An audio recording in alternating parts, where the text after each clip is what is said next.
Bonjour et bienvenue sur la chaîne Explosive Kickboxing pour cette nouvelle technique que vous attendiez tous, votre deuxième coup. En fait, je vous expliquais dans la vidéo du jab que c'était un coup qui servait notamment à camoufler ce qui suivra.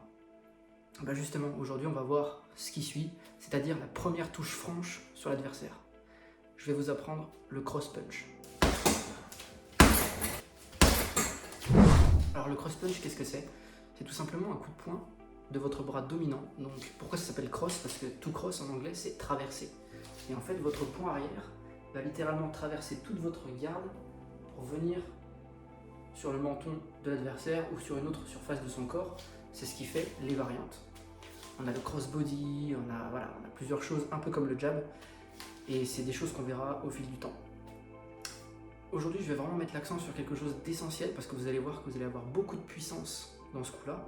Il y aura une vraie recherche de chaos potentiel d'ailleurs sur cette frappe. Ce qu'il faut, c'est ne pas télégrapher, faire des grands appels sur cette technique, parce que la plupart d'entre vous, vous aurez tendance à faire ce mouvement-là.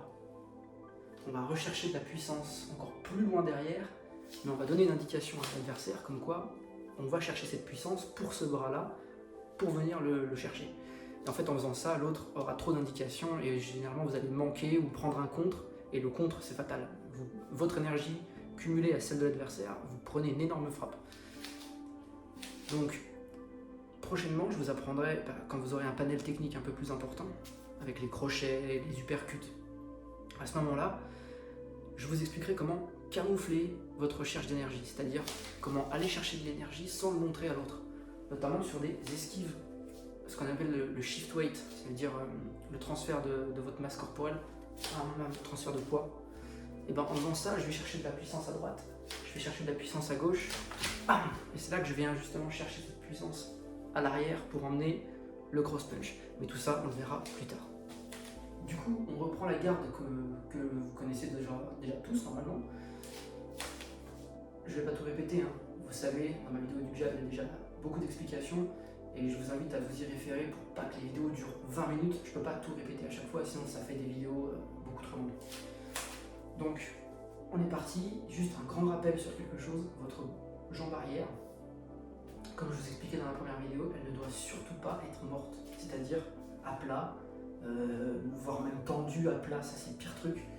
Il faut toujours être fléchi, hein, en rétroversion, ça change pas, on est d'accord. Mais cette jambe, je vais insister aujourd'hui lourdement sur le fait qu'elle soit toujours sur le qui-vive, donc avec le talon un petit peu relevé. Là je vais l'accentuer exprès pour la vidéo pour vous montrer. Mais en fait il faut que ce soit votre levier. Comme on va avoir une vraie recherche de puissance à partir de maintenant sur des frappes secondaires comme ça, quand je dis frappes secondaires, c'est celles qui suivent un jab.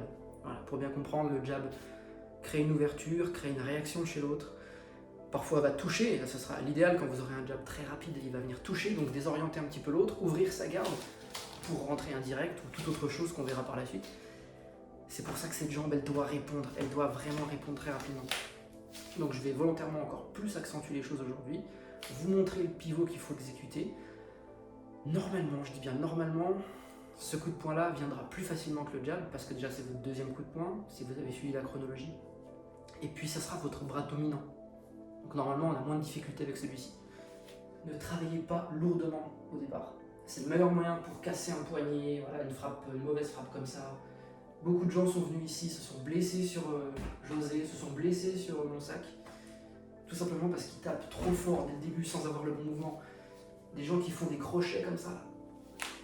Très mauvais, très mauvais. Donc tapez doucement, arrêtez même votre coup. Tac. Là, vous voyez, moi, j'arrête mon coup sur José, c'est pas la peine. Je vais vous montrer le mouvement si je veux taper fort.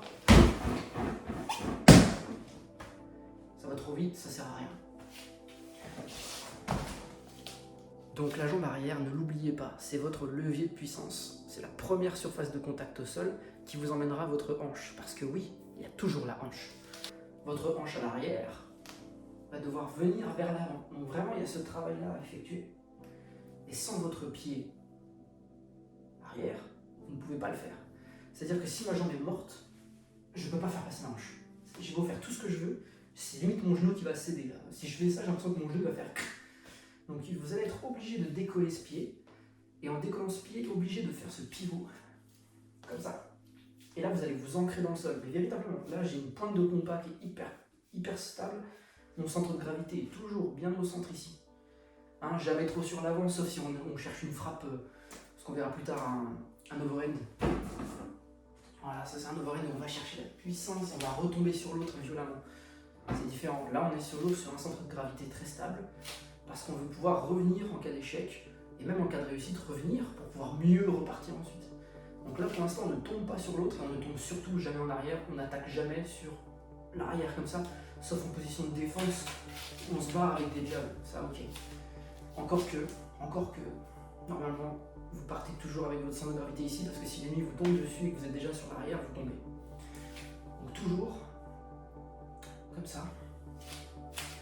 Et on veut faire passer cette hanche.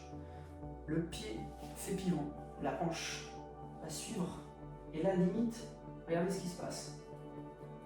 Mon lead punch, point avant, passe en point arrière pour que le direct passe lui devant, avec toute la puissance qui part du bas vers le haut, et là on est parfait. Votre position finale c'est ça. Ici ça protège, hein. On n'est pas ici, hein. On n'est pas là comme ça, parce que là si on prend un contre avec le droit de l'adversaire, c'est terminé. Hein. Ah, terminé.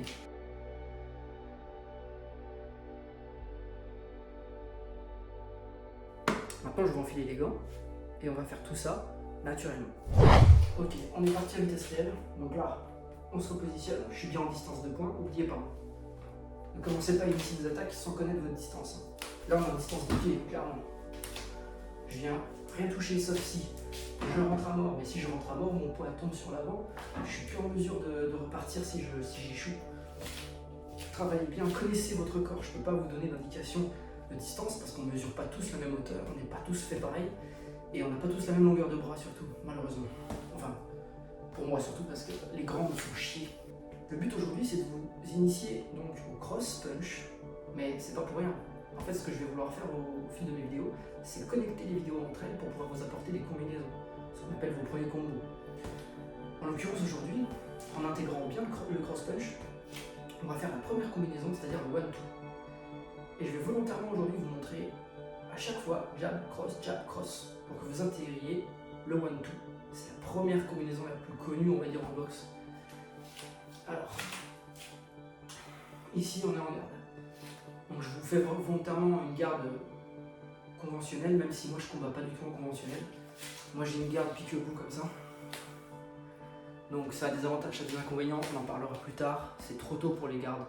Mais voilà, ne vous étonnez pas s'il y a des moments quand je vous montre des enchaînements, naturellement mes réflexes corporels vont avoir tendance à me mettre dans ma position de garde de prédilection. L'enchaînement va se faire très facilement. Le one-two, c'est un jab suivi d'un cross. Jab, cross, one-two. Je l'ai peut-être pas assez dit, mais expirez sur chacune de vos frappes. Certains vont même jusqu'à un peu crier, bon, chacun son délire, c'est un peu comme au tennis. Hein. Expirez. Expirez à chaque fois sur les frappes. Ne travaillez jamais en apnée. Et tout ce que je dis là, c'est vrai en musculation, en tout ce que vous voulez. En étirement, en souplesse, tout ce qui est étirement. Toujours quand on est sur l'effort, il faut toujours expirer un maximum. On inspire, on souffle un max, parce que sinon on s'explose complètement, clairement. Travaillez en apnée, vous tenez pas une minute, vous tenez pas le combat. Voilà.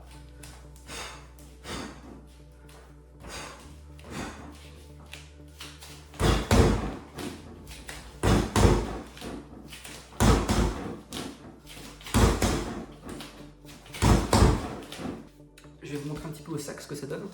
L'impact est différent. Sur José, on est sur un corps humain, donc il réagit, j'allais dire exactement, mais pas vraiment. Mais disons qu'une frappe au menton, il vacille énormément. Une frappe au corps, il vacille beaucoup moins. Donc ça a des réactions à peu près logiques. Le sac, au moins, c'est uniforme.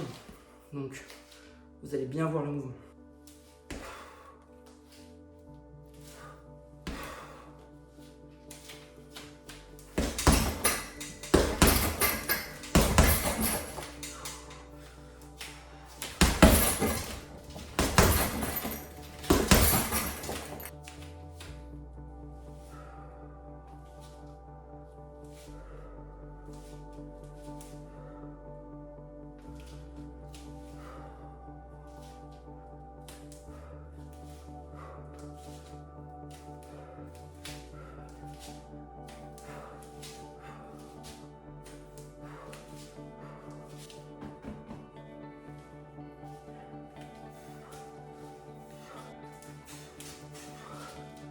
Voilà, maintenant que vous avez bien intégré le jab en amont et maintenant le cross, vous allez voir que les deux s'enchaînent très très bien. Et c'est essentiel.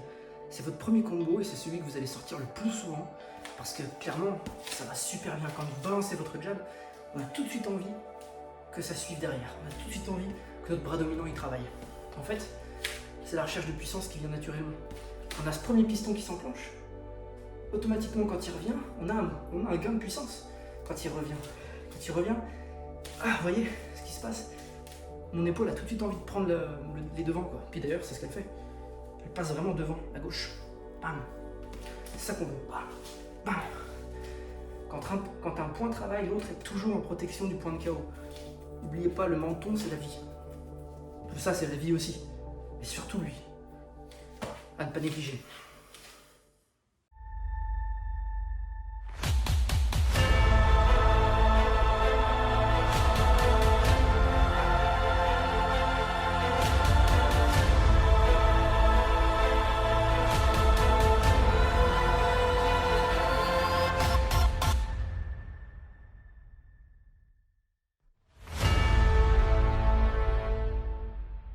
Voilà.